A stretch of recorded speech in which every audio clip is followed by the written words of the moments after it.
Alright, Bismillah ar-Rahman ar-Rahim.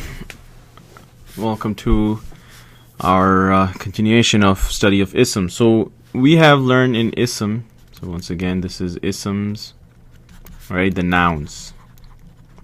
And what we have learned so far there, when we study ism, we are going to be learning status, number, meaning, count, how do I tell, whether it's singular, dual, or plural. We'll be learning gender, whether it's masculine or feminine, and we'll be learning what type it is, and I'll talk about what type is. But let's wrap up our study of status. So in status, we looked at three different charts. One was, what we call the Muslimun Musliman chart, like the normal chart, right, where we have Rafa, Nasab, and Jar, and everything in that chart was what I call heavy. Okay, heavy, which is basically an in, right? So you have Muslimun, right, or Musliman, or Muslimin, right? Or you have ani, aini, or you have una or ina, right, with the noon sound. So an in or ina or una sound with the noon sound at the end. That was basically heavy, right? And we learned three charts. One was that Muslimun chart, right? Then you had the feminine chart where you have Muslimatun, Muslimatan, Muslimatin, right? And then we said that the plural of Musli, it will be Muslimatun, right? Or and then Rafa, Nasab and Jar were Muslimatin, right? That was a feminine chart. Then we also learned a broken plural chart. And what are broken plurals? These are, guys, in English we say man is not a normal plural will be mans, but we don't say mans, we say men. All right. So a word like Muslim will have a normal plural like Muslimuna, Muslimina, Muslimina. That's a normal plural. So una, ina is basically adding an s at the end, right? Only difference is in Arabic we don't just make something plural, we also have to worry about their status, whether it's Rafa, Nasab, or Jar, and we've already covered that briefly. But in broken plurals, they don't follow that una or ina type of deal. When it comes to their plurals, they are various forms of it, right? They're just not normal. And there's not a formula. Like in man, you can say men, but in mouse, you can't say miss, you have to say mice, right? So it's totally different. And we learned one of them was qalam. So it'll be qalamun, right? Qalamun. Sorry about the bad writing. Qalaman, qalamin. Then we have qalamani, qalamaini, qalamaini. Everything looks normal. Then when it comes to plural, it's not going to be qalamuna. It's aqlamun, right? Aqlamun, aqlamin, or aqlaman, aqlamin, right? Here's a Rafa, here's a Nasab, here's Jar. It does not follow the same formula of Muslimuna. So that's basically in a study of status, where you have Rafa, Nasab, and Jar. We already looked at that. We talked about heavy and light. So let's look at that briefly. What does it mean when we say heavy or light? So everything in those three charts that we already covered is heavy. Okay, unan in, una, ina, ani, aini. These are all heavy. Now, when we start talking about light, we already had a video on how these words will look when they are light, such as Muslimun will become Muslima. So it just gets rid of that double sound, the tanween sound, right? And for the dual, it won't be Muslimani, it will be Muslima. Okay, it won't be Muslimaini, it will be Muslimai, right? And then it won't be Muslimina, it will be Muslimi. Okay, the difference between these two is one has a fatha on top, one has a kasra right here. Okay, so these are the light form, and there's a whole video on it, how each of these words will look when they are in their light form.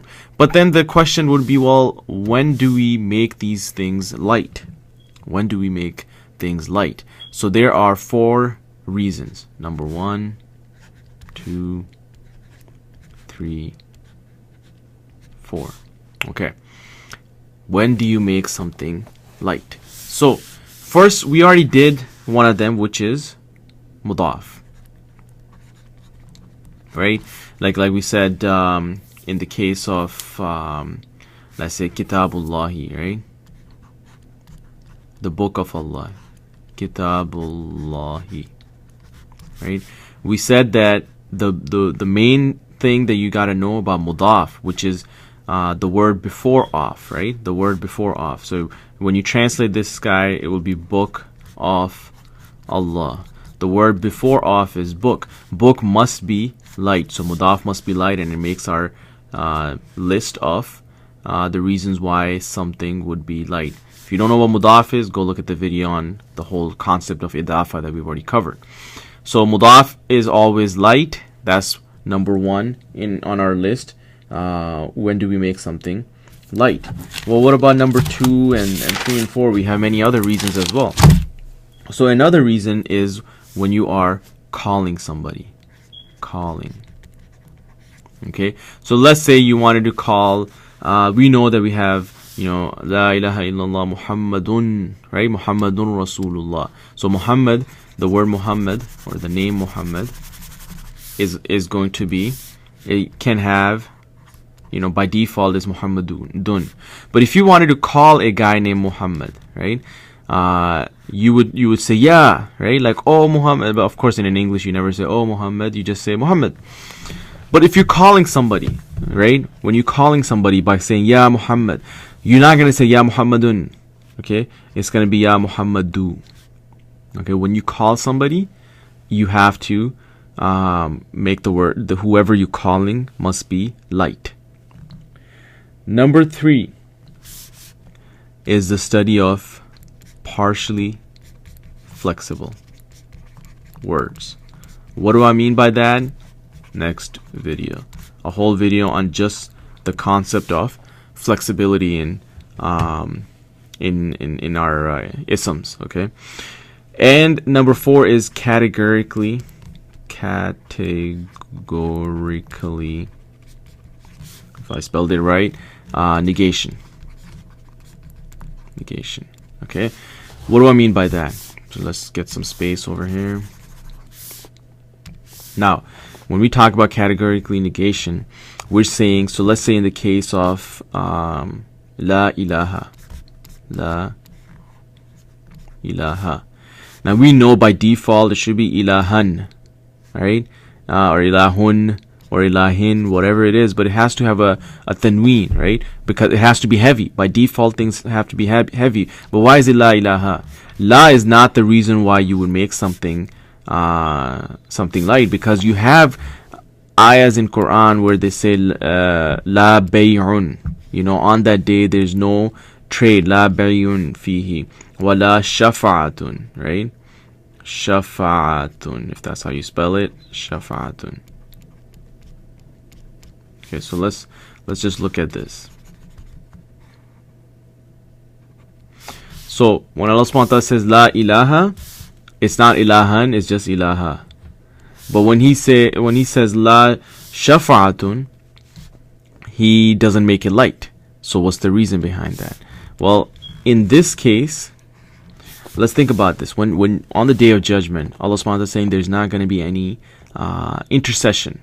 Is there going to be absolutely no intercession at all on the day of judgment? Of course not. We know that Prophet Muhammad sallallahu alaihi wasallam will be interceding on our behalf and asking Allah to forgive us and go easy on us. So that is one type of intercession. But Allah subhanahu wa ta'ala is telling us in Quran that there is not going to be any intercession. But since he says shafa'atun, it means, well, there is a chance of some intercession. But when Allah subhanahu wa ta'ala says la ilaha, there's not going to be any, there's no deity, there's no one, no one worthy of worship. There's definitely deities out there, right, that people worship. But when Allah subhanahu wa ta'ala said la ilaha, it means none of them count. There's absolutely no chance whatsoever of having another God. So that's where the word ilah is light. So when you're categorically negating something, that is another reason why you should have that word that you're like, such as shafa or ilah, you will make that light. So ya Muhammadu. Okay, so we already know that when you're calling somebody, you make that word light. Mudaf is always going to be light, and which we already covered what mudaf is. categorically negation I just explained right now, and the next thing is partially flexible. Let's move to our next video to find out what partially flexible or flexibility of ism means. We'll see you next video.